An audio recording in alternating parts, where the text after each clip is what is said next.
Reunion. Hello, y'all. I was selling crack on a private jet up in the hell and back. But no confusion, this a reunion. Hello, y'all. Welcome back. Get murder here. He counting money. He said, "Cam, man, the hell with rap. I'm only here to shit on niggas and piss on bitches. Welcome, ass. I bought jewelry and bikes, nigga. Black Benzes and white Vickers. Now I'm out here and I'm looking for more chandeliers and light fixtures. Nah. I don't like niggas, what's wrong with me? I'm a hype nigga, but this 44 turn to Michael Jordan. I look and say, take flight. Welcome back to It Is What It Is. This episode is sponsored by Underdog.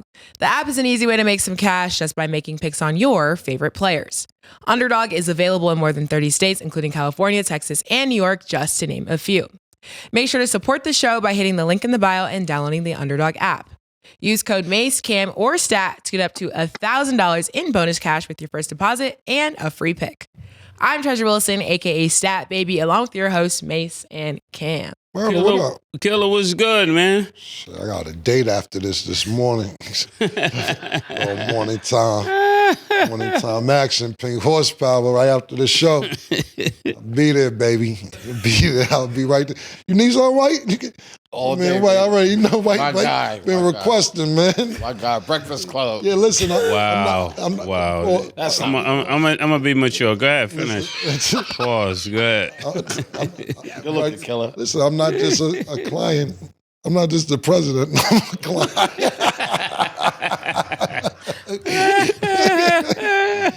Gosh. Oh, man. Well, Early in the morning. real early in the morning. It's healthy, man.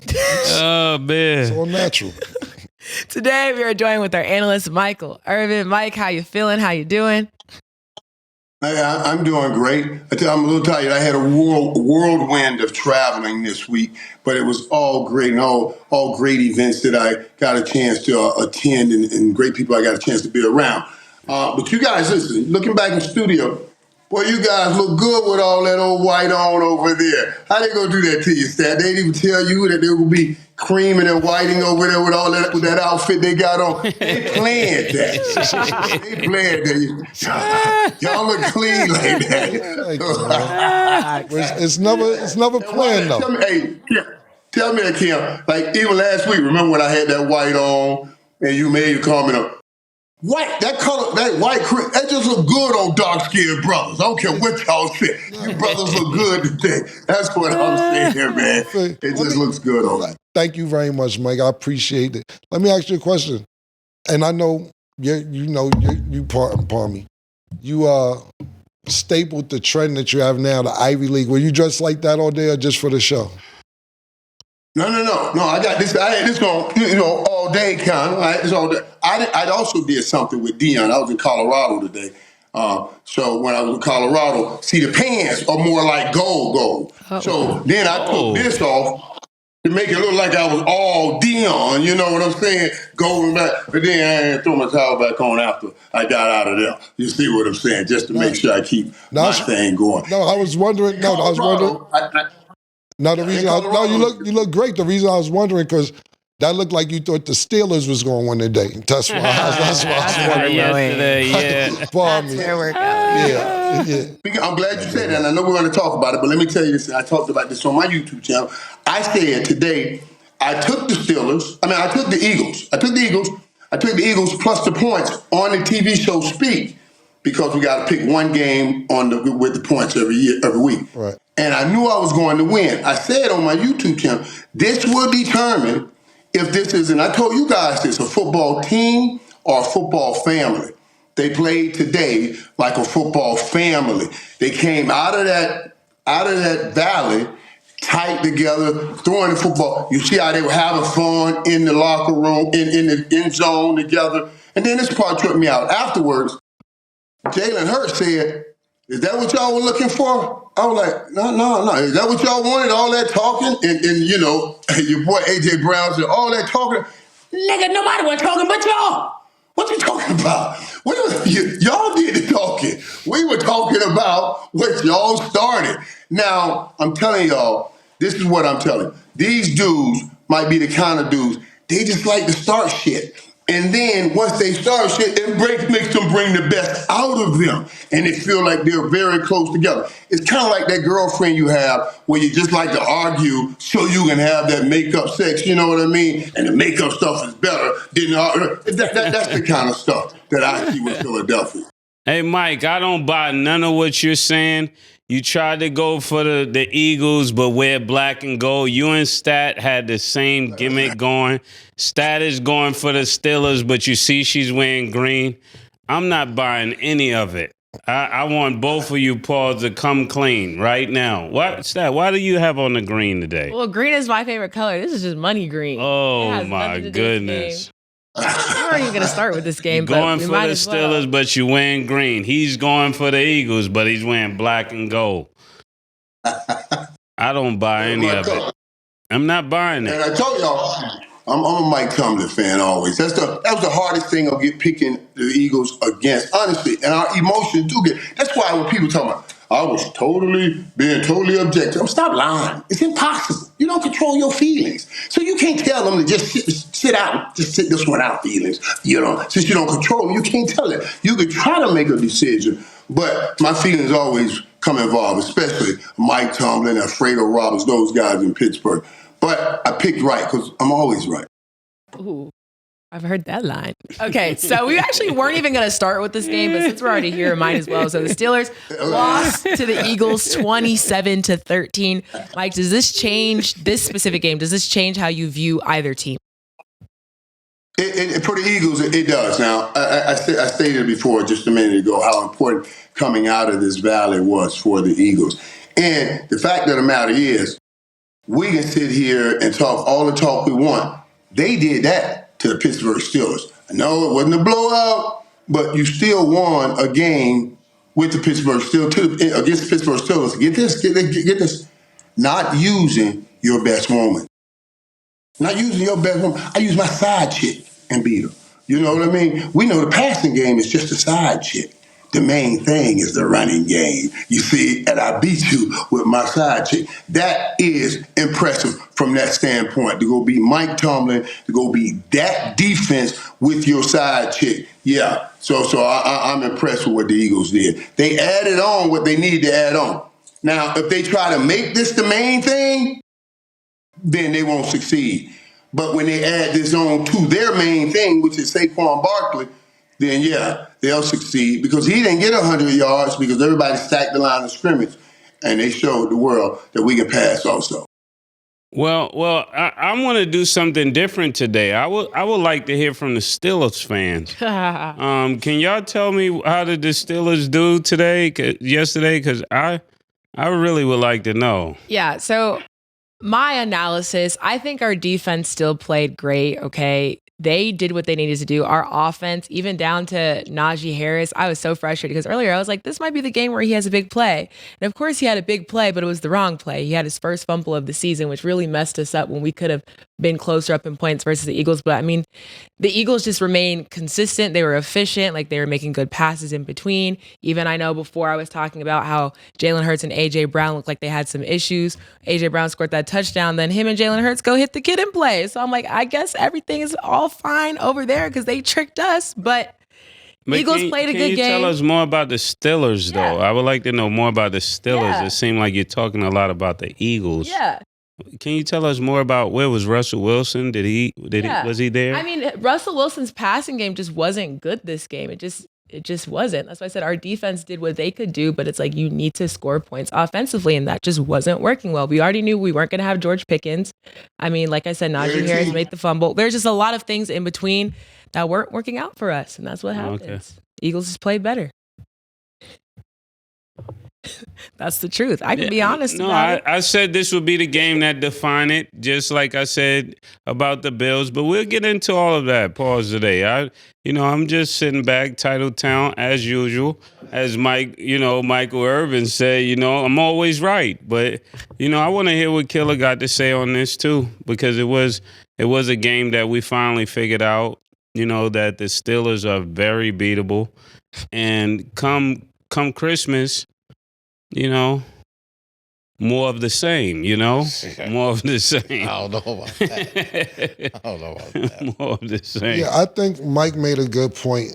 What I think was really brilliant of Philadelphia is that every week you're going to start preparing for Saquon Barkley.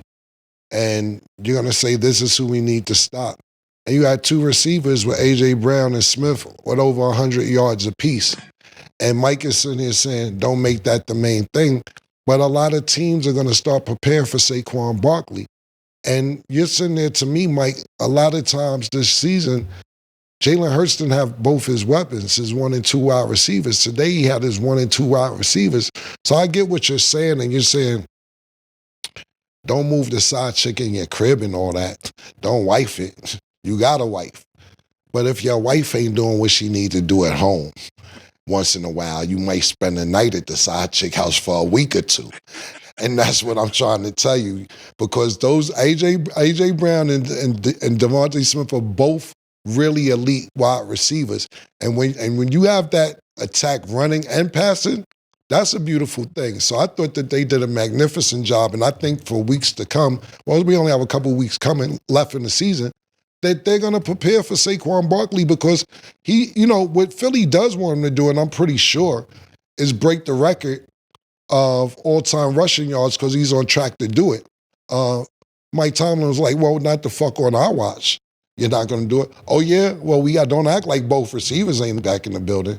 Fuck you talking about? We'll throw up 110 yards for A.J. Brown, 109 yards for Devontae Smith, and we'll get the job done even way, beating y'all by 2 touchdowns. Secondly, analysts such as ourselves and other sports shows, and it's our job to speculate if we don't have a clear-cut, what's the word I'm looking for? A clear-cut understanding of any beef that's supposedly going on. So if it's speculation that, niggas ain't getting along and niggas ain't getting along, and you don't say, that's wrong, you don't know what's happening, then we gonna speculate. You know what I'm saying? It goes on all the time in entertainment. And if you don't clear it up, you're speculating. This person's sleeping with that person's dating this person. Entertainment goes on all the time. And the thing about it now with social media, you have the opportunity to clear shit up right now. There's rumors out there, and then when you don't do it, you let the lingers go on and you say, well, maybe that is true because they didn't say nothing. They didn't say it's not true. And that's just the society that we live in. But I'm not mad at the passing game. And Mike, I'm going to take your advice. I'm not your advice because I'm not coaching, but I'm going to listen to what you're saying. Don't make the passing game the main thing. But I liked it. I thought it was a very good passing attack, especially with the 1 and 2 wide receivers back. And he didn't have that the majority of the season. So salute to the best team in the state of Pennsylvania, which is that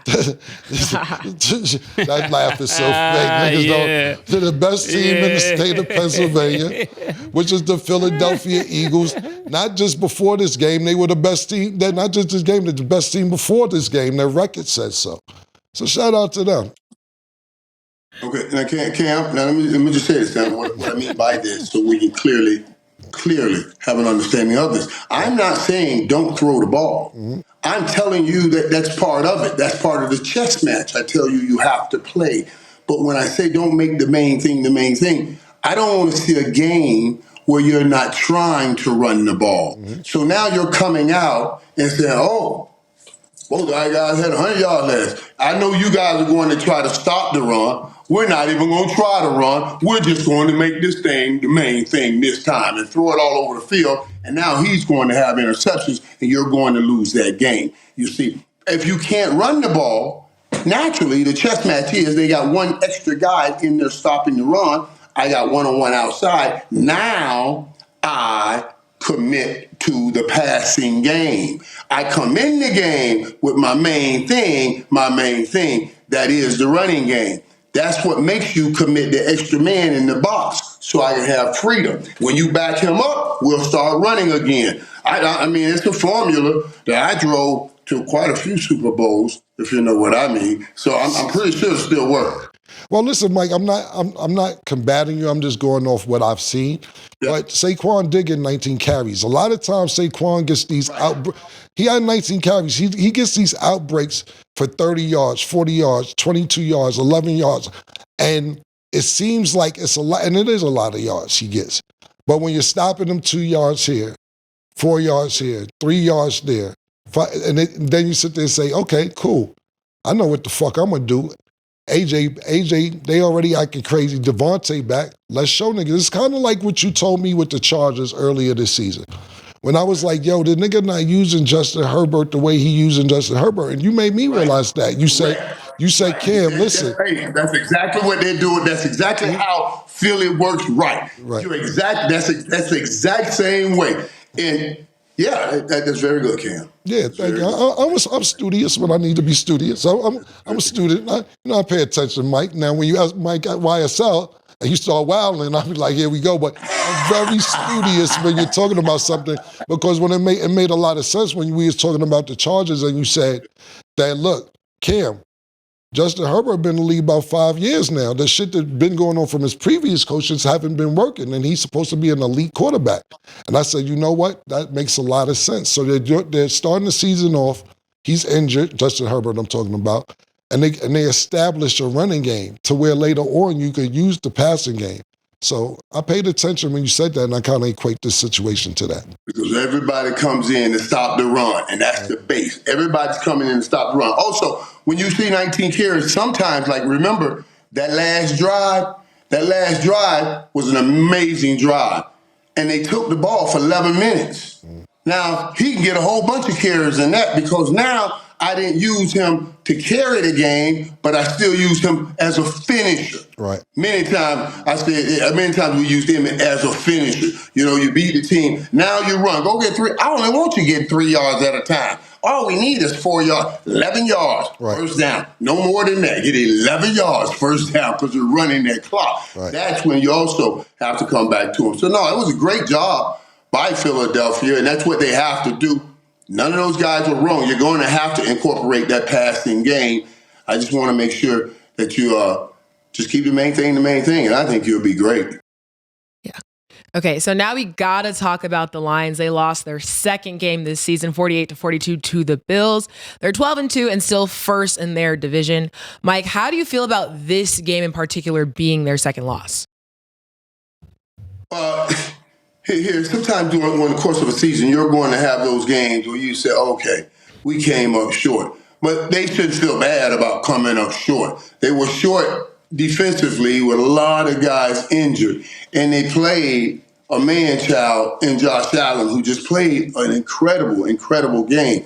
But for all of the people that they were down manpower-wise and to put up that kind of a game, I thought they should be proud of themselves. I love the fact that Coach stood up and took responsibility, saying it's his job to get those guys more ready. Some of those guys that were coming in, and he thought they'll play better, but it's his job. But I just thought you called Josh Allen looking like Superman.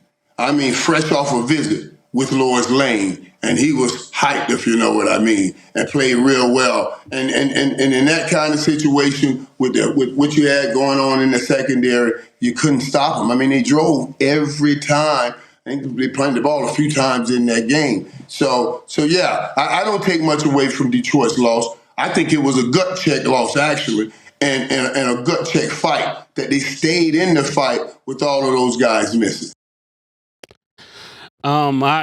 I agree with a lot of what you said, Mike, right here, but I'm gonna give a different take. When you got Josh Allen, he gets his two throwing touchdowns in the second half or in the first half, and then he get 2 of the running.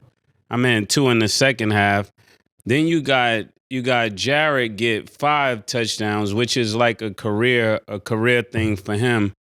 And then he doesn't win with 490 or so yards. That to me is a red flag, because this is a team that need to be able to beat these type of teams. Getting close is not good enough for morale, I don't think, when it comes to the city of Detroit, because I think they're lacking the identity of being a team that could win when it really, really counts. And this was one of those times that it really, really counts. And I think if I was the head coach, I would only be focused on the times that it really, really count, because as a championship player, that it's certain games that you mark and you tell a championship team, we have to get this game. And the team has to be able to respond and get that game. And it's not every game, but this was one of those games for me as a person objectively looking in. I'm thinking championship pedigree. I got people in the studio saying that they believe Detroit to win the championship. So the NFL championship, and I'm saying in order to win it, you have to be able to pick games and say, this game we're winning, and this was one of those games for me. And one thing, let me just one thing that is, which you bring up a beautiful point. When you score 5 TDs in the National Football League, you have to win that football game. And I would give that a lot of weight, and I do give it a lot of weight. But I also have to measure that against what else I've seen out of this Detroit team. So I saw a 5 TD game that you lost, but I also saw a 5 interception game earlier this year that you won. You see what I'm saying? So I let them balance on each other right there and said, oh, okay, so you put all those points on the board and you guys couldn't maintain. But he put y'all in all those bad positions and you did maintain. So that kind of balances out for me. And never you want to put 5 TDs up and lose a game. But if I'm in the locker room, I got to balance my boys' head, my boys' brains out and tell them, that's all right. We went the other way also. This is just an anomaly. This is not the norm. Oh, man. Yeah. You all right, White? Sleep, Neil Nick here. Early mornings here. Oh, I thought you'd open the horsepower. Definitely not. Oh, long night. I wouldn't be dozing off if I did. Yeah. Still a game, man. Just like You got a hangover. yeah, I got a hangover from that, man. Hey, yo, listen, first of all, about this, is if you're a football fan and you seen this game, you can't ask for anything more as a football fan. I watched this game from beginning to end. Yo, this was an exciting game, man. Like, it's probably the best game in the season. You got the number 1 and number 2 scoring teams in the NFL right now playing against each other. And think about this. You got the Buffalo Bills who put up 90 points in the last 2 weeks, and they're 1-1.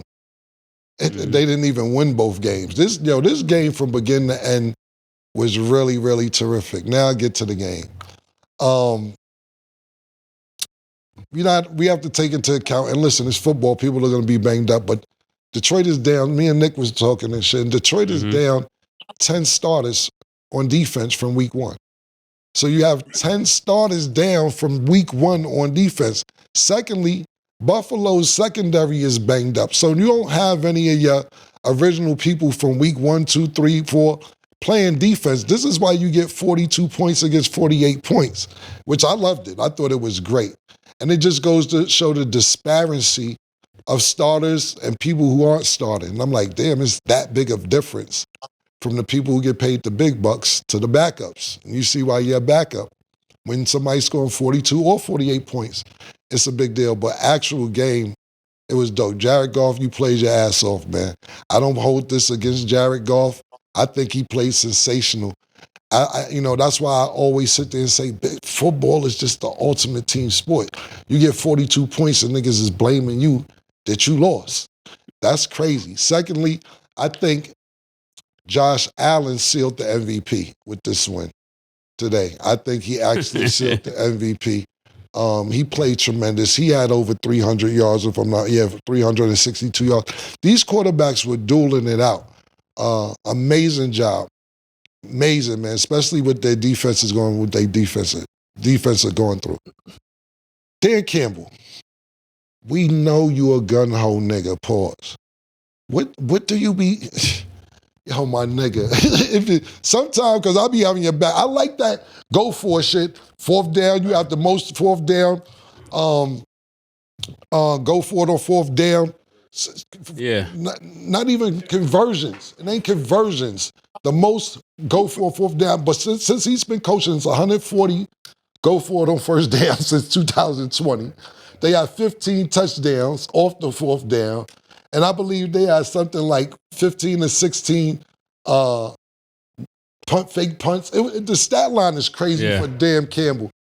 You be bugging sometimes. I like that shit, but sometimes you be bugging. Like today, you was bugging. You do an onside kick with 10 minutes left in the game. What are you doing? What are you doing? This the shit they was blaming you for last year in the playoffs when you going for it on fourth and you got plenty of time to let your defense do what your defense do and then let your offense come back on the field and score. I fuck with you, boy, but sometimes you be bugging, bro. Onside kick, 10 minutes left. This is what happened. Y'all wowed out. I get being unconventional, everything else, but what happens now, shout out to Arabia, one of our other football analysts that comes on, she broke down, and for people who still don't know, how onside kicks work this season, starting the season, because we got Maurice Claret in the show, we got Michael Irvin on the show, and neither one of them could tell me when I asked them, how's this onside kick shit work? And I had to go to my other football analyst, Arabia, to get the answer. But onside kicks work, for our audience who don't know, it isn't a surprise anymore. It isn't like you don't know what's going to happen. You know, onside kick back in the days, you know, I remember one Super Bowl, I don't remember, Mike, if it was Sean Payton or if it was New Orleans, whoever it was, they started the second half off with an onside kick because it was a surprise. You have to let the defense... And you're right. It was Sean Payton. Yeah, it was. Chicago Bears in Miami. Right. In Miami. Remember that Super Bowl in 09? Right. They won the Super Bowl. Right, exactly. I remember that. And I'm sitting there saying, yo, you know this ain't a secret no more. You know niggas about to do onside kick because you have to let the other team know. And you wowed out.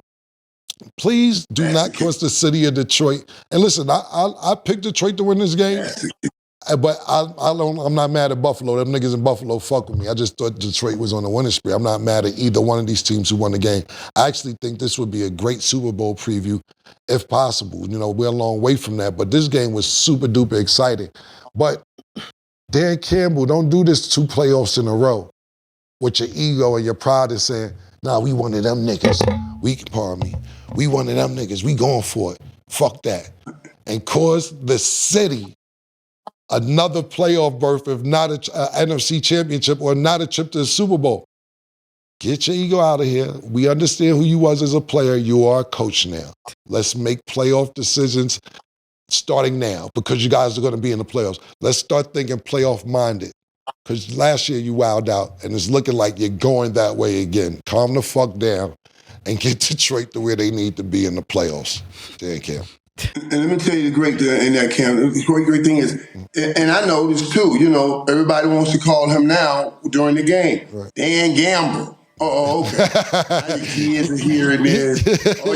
All your people are loving this. They got little shirts saying Dan Campbell. Yeah. Dan Campbell. All right. Now, remember, I told you this is a damn chess match. Right. You Dan Campbell. Right. The problem with that was supposed to be a surprise onside kick. But you walk around here like, I'm a gambler. So now they know you're a gamble, and they prepare the surprises out.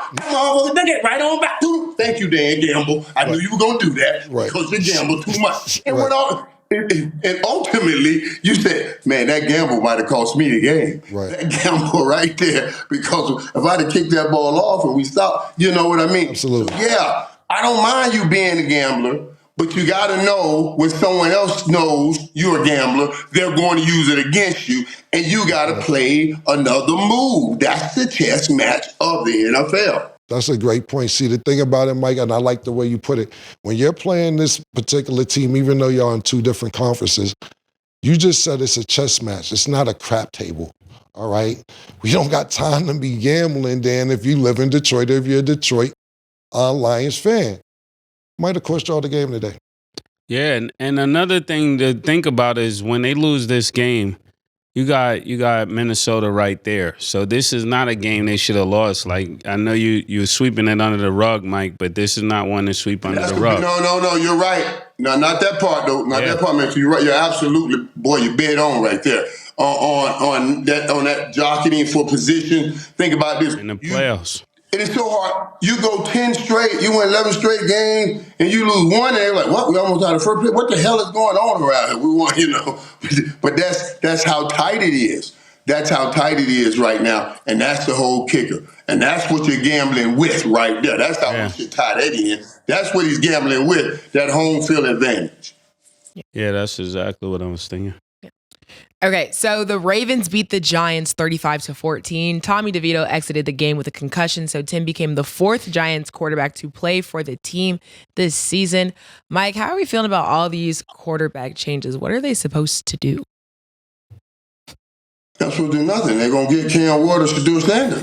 That's what they're going to do. What we talking about. They sit back there saying, that's okay. These chumps on the way out the damn door. You see what I'm saying? We going to get one of them other dudes in here. You know what I mean? That's just what they're going to do. They've completely understood now, no matter what we do, we don't got that guy at that position. So we're going to play what we have, do the best we can, but guarantee you they will not come out of that draft without Cam Ward or Shedeur Sanders. They cannot. And one of those kids going to go to New York and have a hell of a career in New York. And it's going to be pretty, I think it'll be a great fit.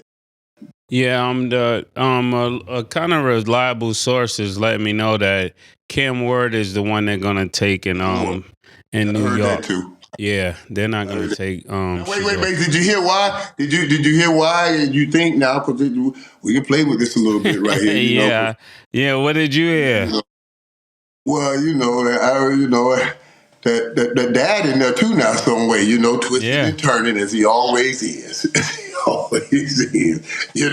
dad's in that, and dad may want that thing to be right. Cam, let Cam go on over there. We ain't worried about that. And boy, if they mess around and get the other thing going on in Vegas. Yeah, that's what's gonna happen, because I think that's what they're leaning towards anyway, based upon negotiations and what's gonna be available. New York doesn't seem like they're answering the call to do exactly what they need to do to bring both of them there. So that's kind of the word in floating around. Right. Shout out to Sugar Digger, because he's with Shedeur all weekend, and he's actually with Dion all weekend. I asked him. Shout out to Pretty Tony too. I sent him down on my first shot. Had Dion get a fur, Shedeur get a fur, Pretty Tony get Sherlin. Dion goes in the first store and said, I don't want no damn fox. I don't do foxes. Where the minks at? Shout out to my nigga Darucci down there. So I had it all laid out for them in New York. Told me you said it out, Cam. He told me today. Yeah. He told me about it today. I told you I was with him today. Yeah. He had just got back from New York. He told me, hey man, boy, Cam set it out. Boy, like, oh my God, we tall. I had it laid out for them niggas. I had whatever they wanted, they got it. We can't talk about everything.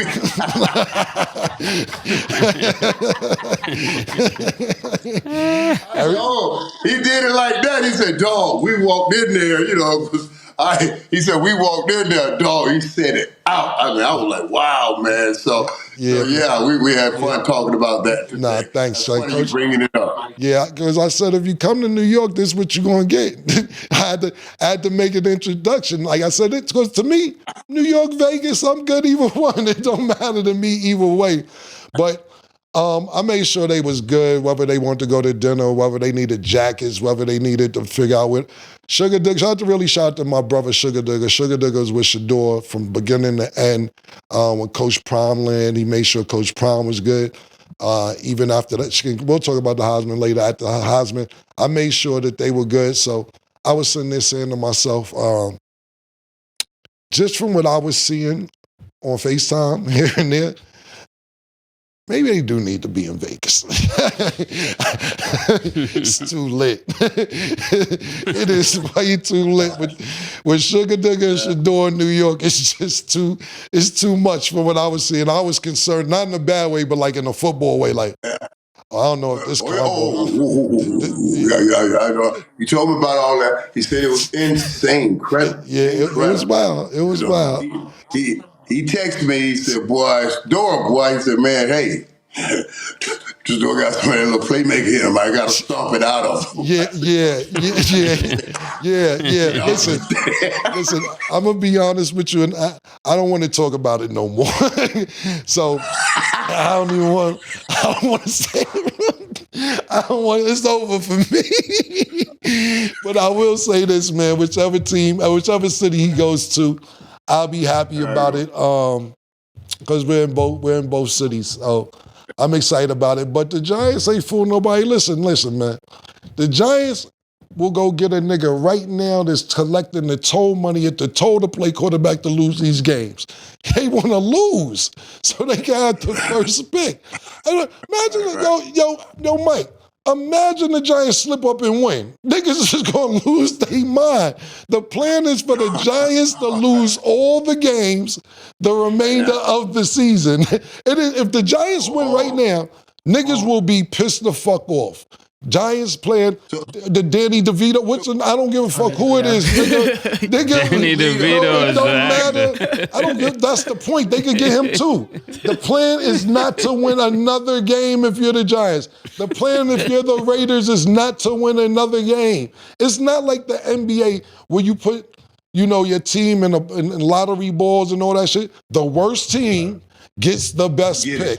The second to worst team gets the second pick. Do not fuck around and win.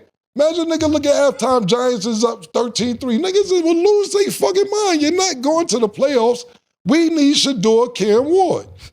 And that's just what it is. So I'm not surprised whoever got knocked out. So what you saying, Cam, is, well, shit wrong with DeVito. Hey, get your butt out the damn game. Yes. That's what you coach. Mike, it's one of two things. It's that or it's, yo, you know you gonna be here next year, offensive line. You one of them niggas. Let niggas go. let the Wolves out, nigga. Move out their way so they can go knock this nigga the fuck out the game. It's one or the other.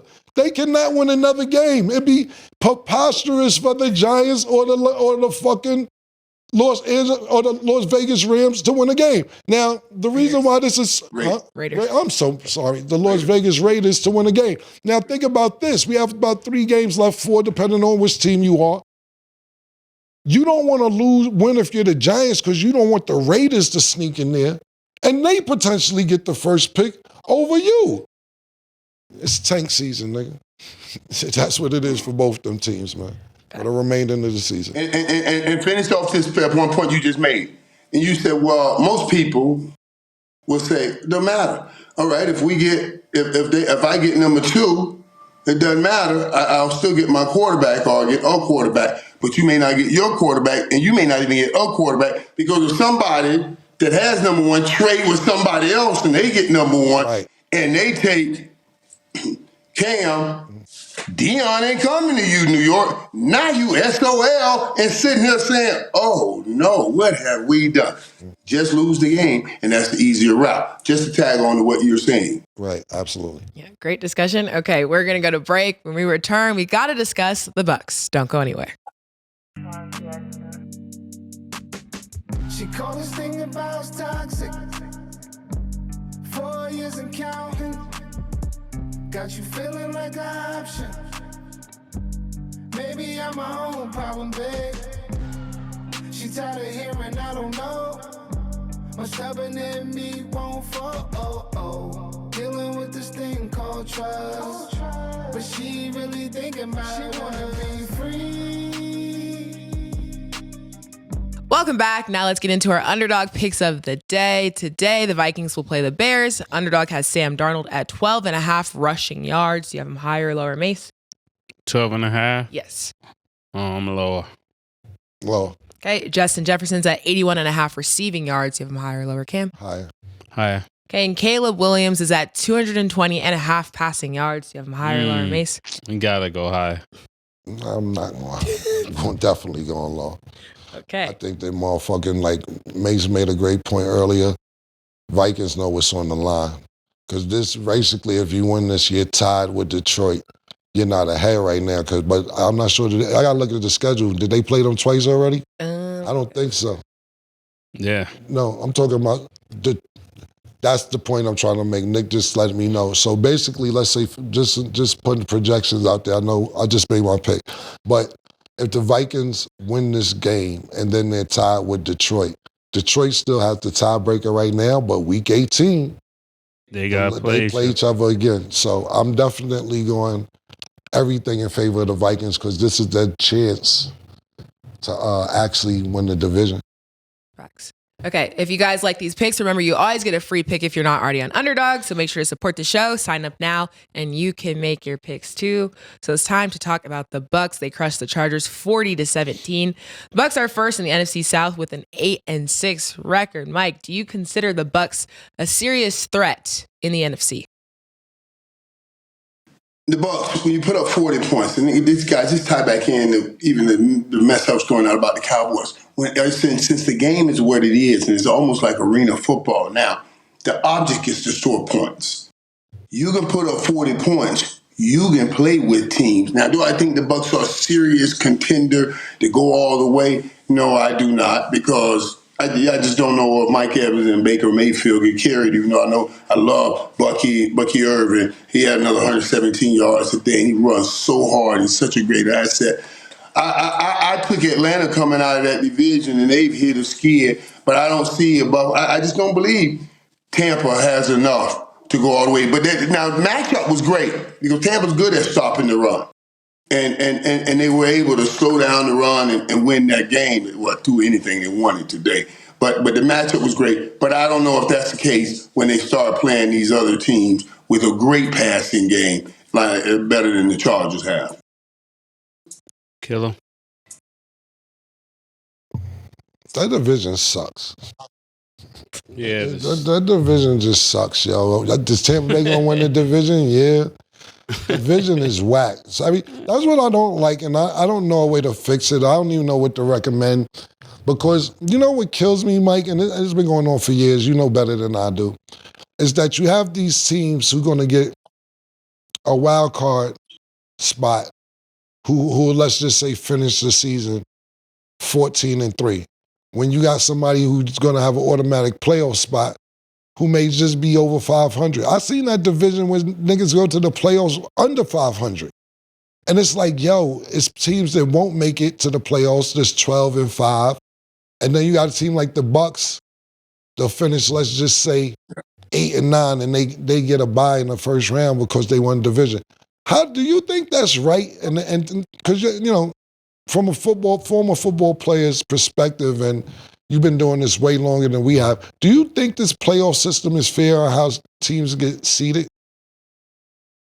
Well, you got to have, in the regions where you have north, south, east, west, you got to, just like we have now, coming out of the ACCs, one representative for each division. Right. You're one representative. So yeah, and that's the first part of it, is win the division. So if you win your division, you're automatically in. That's what I'm trying to say. Yeah, that's what he's saying. That's what I'm saying, that you win the Such a horrible division.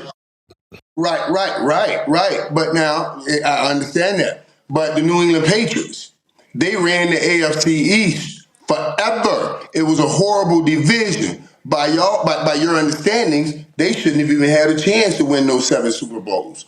You see, they played in a horrible division, but they won 7 Super Bowls. So you're saying because they play in a horrible division, they shouldn't have those. They shouldn't have that ability to have that bye or to have that first round automatic bid in. Everybody was bad in the division, but the reality is that wasn't the case. They won 7 Super Bowls. That's kind of not what I'm saying. Yeah, that's not the same, what I'm saying is this, and I understand that, and that's why I was asking your perspective. I get it. You win the division, you're in the playoffs. But it's people who win the division that don't have better records than people in other divisions that don't make the playoffs. I was asking, do you think that's fair? Or you like, fuck that. If you win the division, you're in the playoffs. That's what I'm saying. That's that's the first part was the fuck that. You win the division. Okay, yeah, that's what I was asking. Right, that's how you feel. The second part is this, but the second part is this. It's not true to me. It's not true to meaning. And I love that we have a place that we can go that everybody can draw in and say, oh yeah, you're right. Now you remember that beast mode run where Marshawn Lynch, beast mode, I think it was the Saints. I think if I'm correct, that year, Seattle had a horrible record, but they won the division. Saints had a much better record, and they had to go to Seattle. And everybody said, they're playing a weak division. They barely got in. They're going to kill. They're going to get killed by New Orleans. And that's where the beast mode run came in. if I remember correctly. So you know what I mean? The game of football is different because it's so much about matchups. The automatic bid to get in is the division. I think that's righteous. Since Okay. each of Yeah, us that's what have I a was division. asking. What's your opinion on that? You think that's, even if you are below 500, that you have a better, and somebody in another division has a better record that don't make it, you like, oh well, that's just the way it is? Yeah, you got to say it because what do you want to say? So, okay, we can't take that team out and put it in another division now, just so each division can have a winning record. You see what I mean? So you got to play it that way. So yeah, it's one unfortunate situation, but you got to play it that way. I just was wondering your opinion. Tampa Bay, they're unpredictable. Listen, when it comes to football, just in general, anything can happen any week. We see surprises week after week. As far as them making a playoff run, I'm not sure. I doubt it. I have all the faith in the world with Mike Evans. I think we give Mike Evans a lot of credit, but we don't mention him as much as we should with the other the Jamar Chases, the Justin Jeffersons, and the AJ Browns, and we just don't bring him up a lot. But he's the reason, one of the main reasons Tom Brady won the Super Bowl. He's another reason that Baker Mayfield signed the contract. He's reliable when he's mainly healthy most of the time. Bucky had a great game running today. They look good today, but they'll look like shit next week. It's not consistent, so I don't think they'll make a great playoff run. Will they make the playoffs? Most likely. I think that's the best chance for them in that division. But do I trust them moving forward outside the first round of playoffs? Absolutely not. Okay. And then do you feel like the Bucs are a threat, or you're not really worried about them? No, the Bucs, I mean, no matter how many games they win, they're first round out. You know, especially with the teams that they'll find themselves against. They're going to find themselves against all hungry teams that are trying to win the championship. I don't see them upsetting anyone. Okay. So this next topic is pretty interesting. So the Dolphins and wide receiver Odell Beckham Jr. mutually agreed to part ways. Mike, where do you see him going next? And then genuine question, do you feel like right now Odell is overrated, or do you just think he has an interesting situation going on?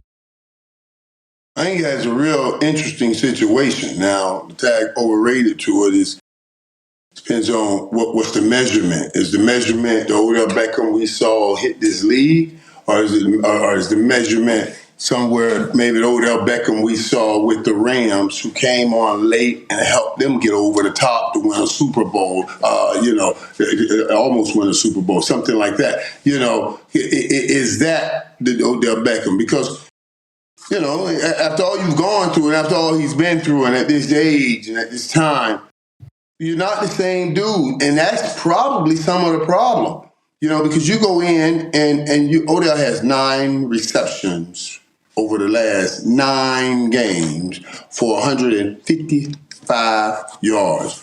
Odell Beckham has had a game where he's had 155 yards in the first half. And now he can't get it in a whole half a season. You see what I'm saying? Yeah. For his own psyche, they had to go in and mutually agree. That's the way you want to put it. And then people write, Odell Beckham gave up something. He was making $1.2 million a year. So for the last 2 games or whatever, whatever he gave up, he just felt like his pride was more important. And then I guess they wanted to step on his pride. Did you see what they did? All right, that's all right. Yeah, okay, you gone. They put Malik Washington in. It's a 6th-round draft pick out of Virginia. He has, I think, 10 grabs for 52 yards, 54 yards today. I mean, he had 10 over his career, 10 for 54. He had 6 targets today. So you would tell me, Odell, you leave because we can't find no passes for you. Okay, Odell, since you left, we found 6 passes for this dude. So they were throwing a little salt in the wound at him too. You know what I mean? There's some barbs being thrown back there. Odell in the right situation, and I'm thinking that his agent and them are doing some sheets talking, some bedroom talk, and they got somewhere for him to go. He just needs to be let go from Miami. And hopefully, maybe we'll still see him popping up. One of those teams that are a contender. Buffalo look at him. The Buffalo still want him. Did he want to go there? Was that was that an option? Did the Chiefs want him? Was that an option when he made the decision to go to Miami? Did he make the decision to go to Miami because of other reasons other than football? I don't know how you make a football reason to go to Miami. Let me just be straight. You got Tyreek Hill. You know you can't run like that. You got Jalen Waddle. You know you can't run like that anymore.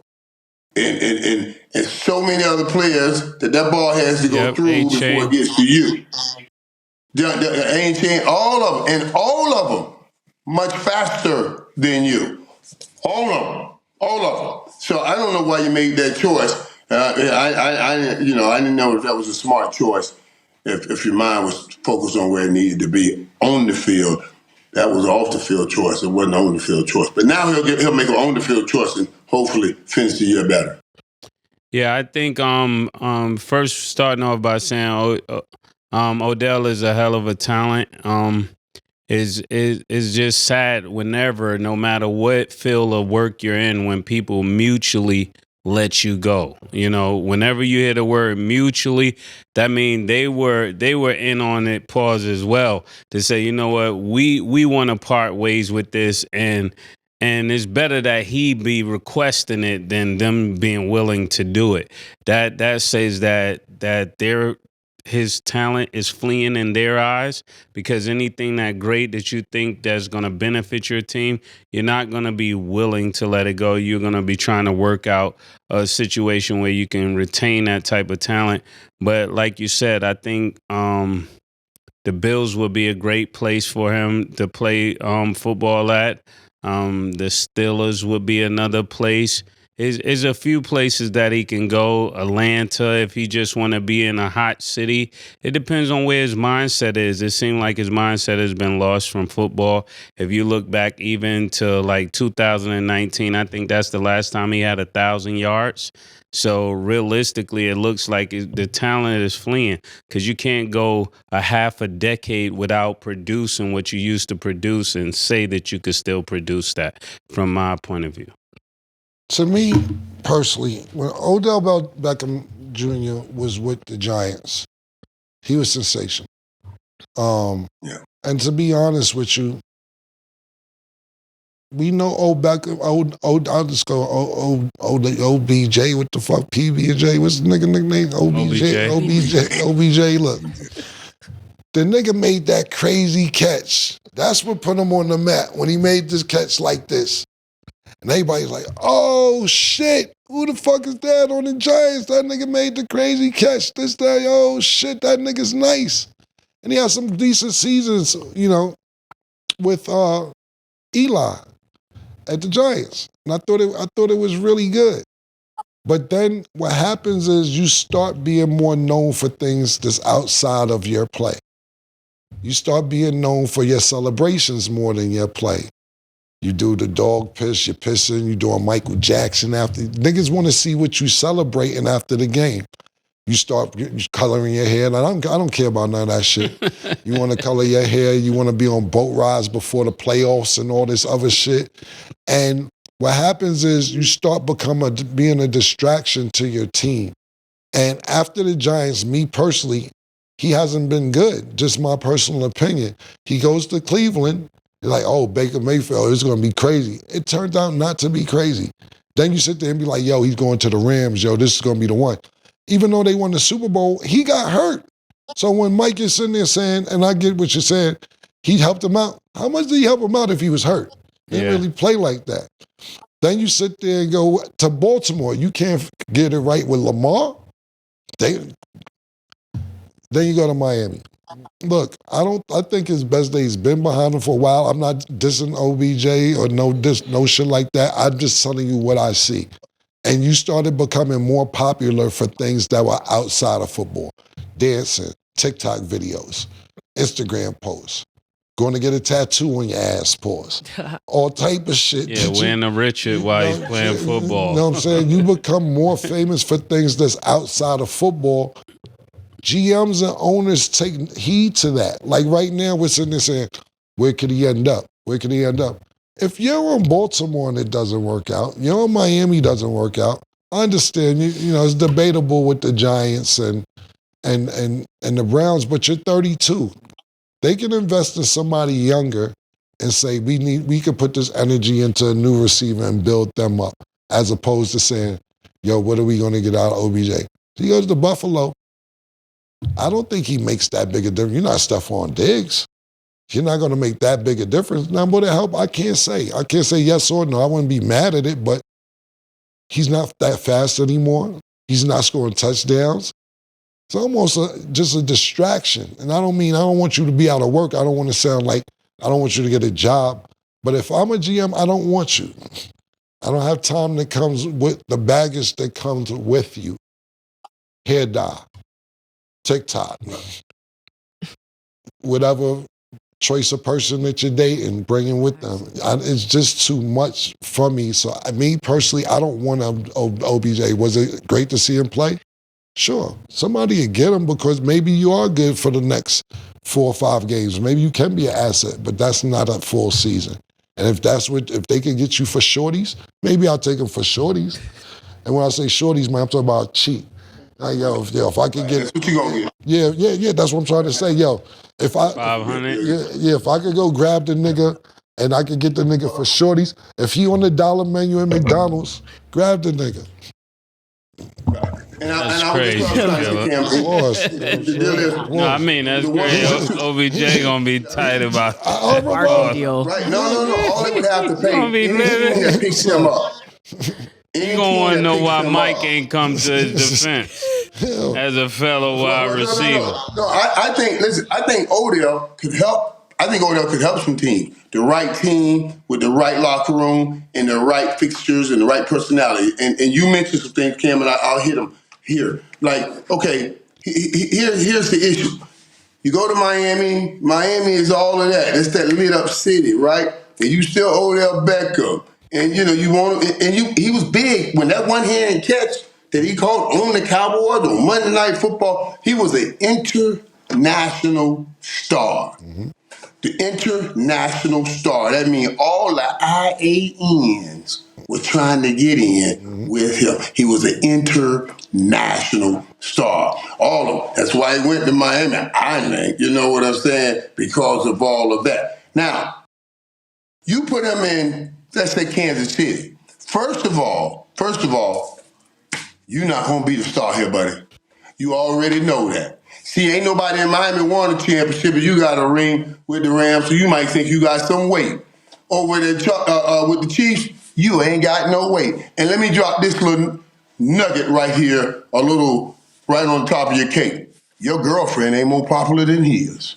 So you just get in line and be one of them. You can't be one of the tops. You see what I mean? In that locker room, you just got to slide in and fit in and do what you can do. In those other locker rooms, I think he thinks he has clout because of what he has done. So he has to go somewhere where they make his great accomplishments look like nothing, and they have real great accomplishments.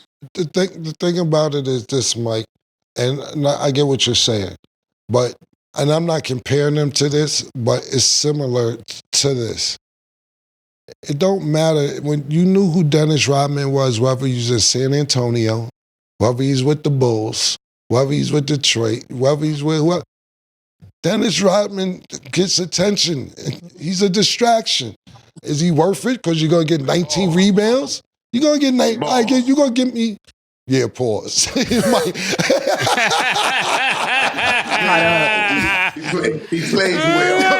well. Yo, if you want to be, listen. Mike been going crazy though. Listen. If you want to be technical, we can pause this whole topic. I was trying to be cool about this shit. The whole topic's a pause now. If you want to be technical about it, but Mike said pause. But he shows up and plays well. He could be out all night, but he, like you say, he's still gonna give you 20 rebounds. Ain't nobody gonna say that. That was his thing. Mike heard Snoop say pause. He said, it's cool, I bet I can run with the pause if Snoop said, Uncle Snoop said. I heard Snoop say the pause, I can run with it. But that's my point, Mike. Is OBJ equivalent to 19 rebounds right now? I don't think so. No. I don't think he's 19 rebounds in the NBA right now. Even on Dennis Rodman on his downslope on the way out, he would get you 11, 12 rebounds on the way out. I don't see that from OBJ. And I think that his personality isn't made to be dumbed down. So I understand what you're saying. I could be wrong. Listen, you know this shit way better than me, Mike. We see him on Kansas City, you be like, Mike said this shit. You know what I'm saying? But I'm just saying, for Cam personally, if I'm Kansas City, we fucking 12-1. We got Juju's. We already got some old niggas that we only get like 2 or 3 catches. Pause. I mean, if that, you done got some people that people forgot about already. You know, Andy Reid is great at that. I didn't even know Juju Smith-Schuster was available. You know what I'm saying? You going to grab niggas that's been home on the couch, and niggas is not thinking about it. So that's why I said I wouldn't be surprised if the Chiefs end up grabbing them or somebody of that nature.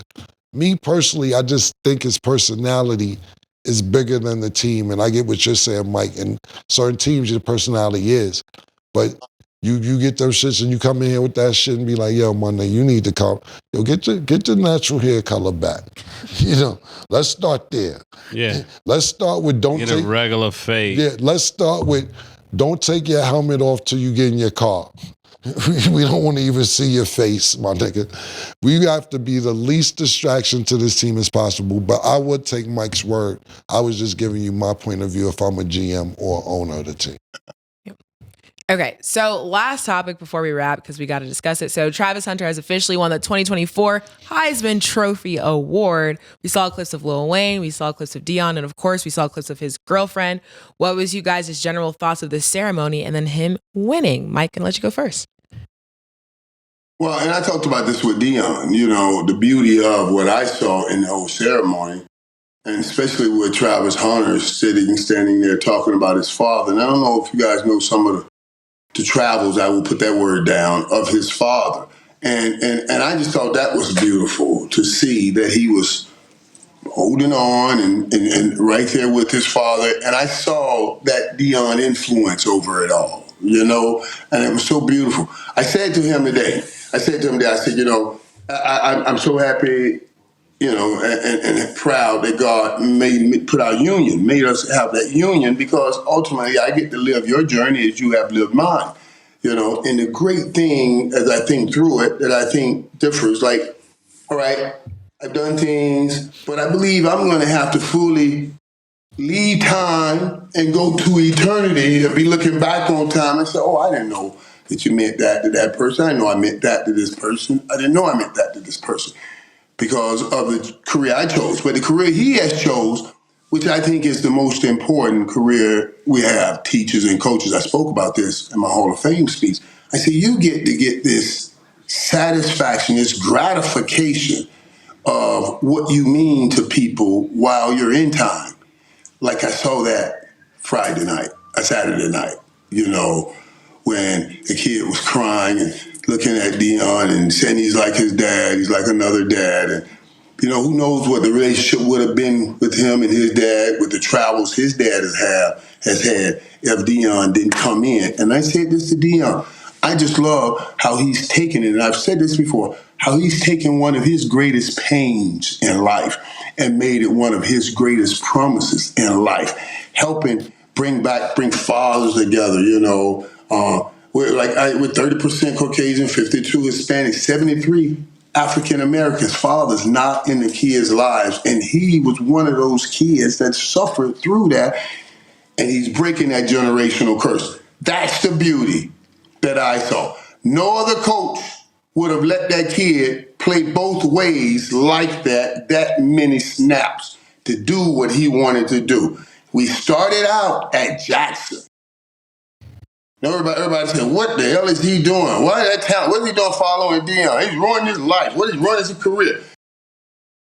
He didn't listen. He stood right there at the end of it all and said, I was right. Dion was right. We won. And I'm bringing it home to you, Pops. It was just a beautiful story all around for me. Yeah, Mike, I was going to bring up the point that you made, Mike. You hit the nail on the head. That was exactly that was going to be my point of view. To do it the way they did, including I include Dion on this whole thing, non-traditional. Let's run this down. The guy wants to, commits to Florida State. Dion goes to Jackson. Dion gets this guy to go with him to Jackson.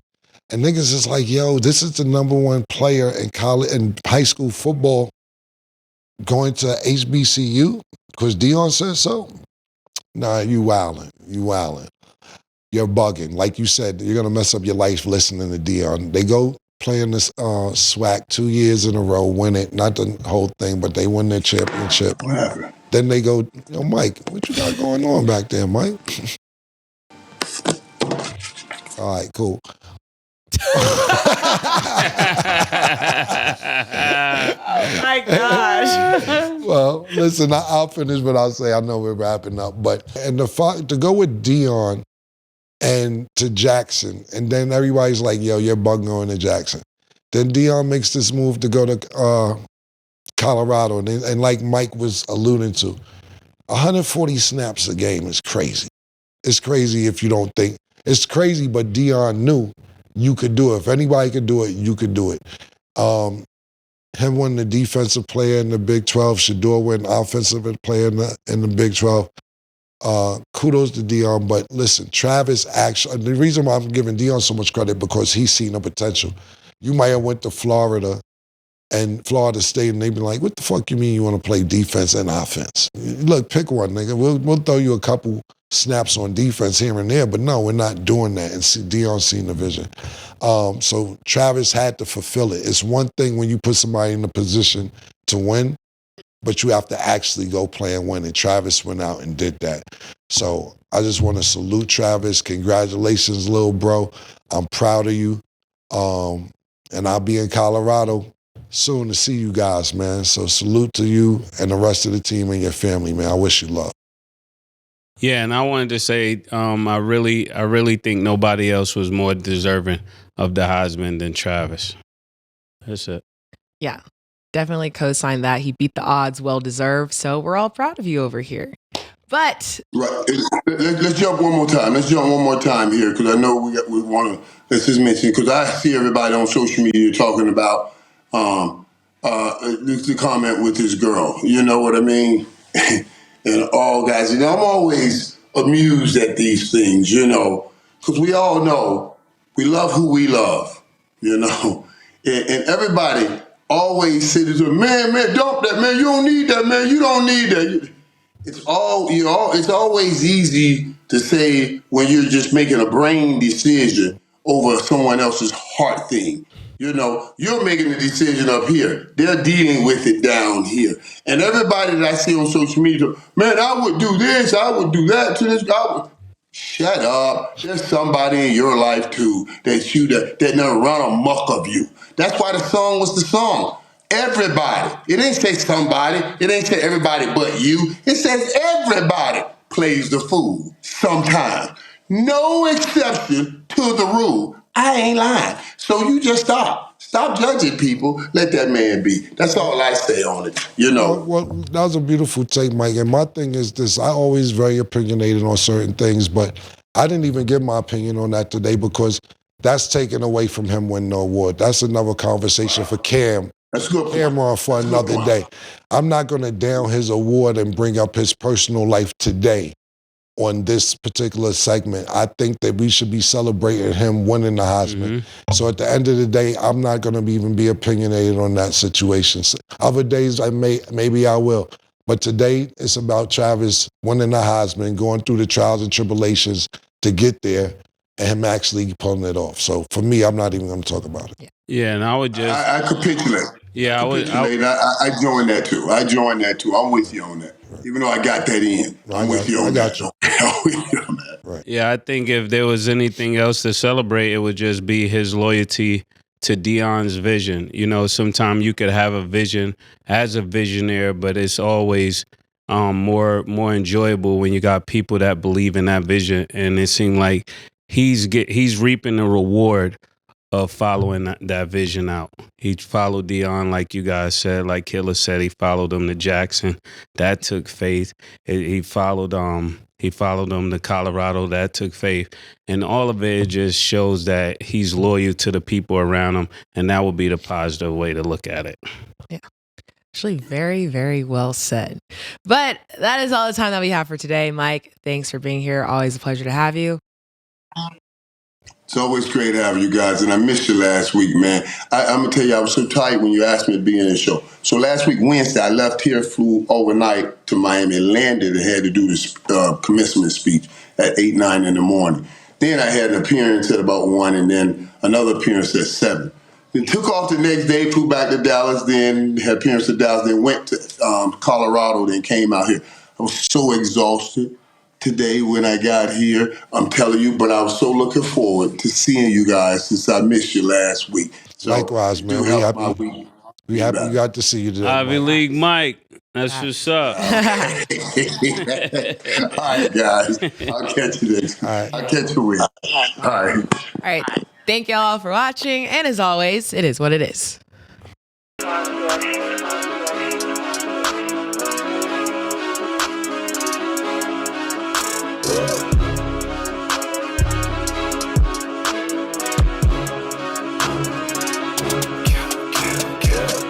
What you want, nigga? Everything, nigga, super size. 2 Big Macs, like when they doing them 2 for $5.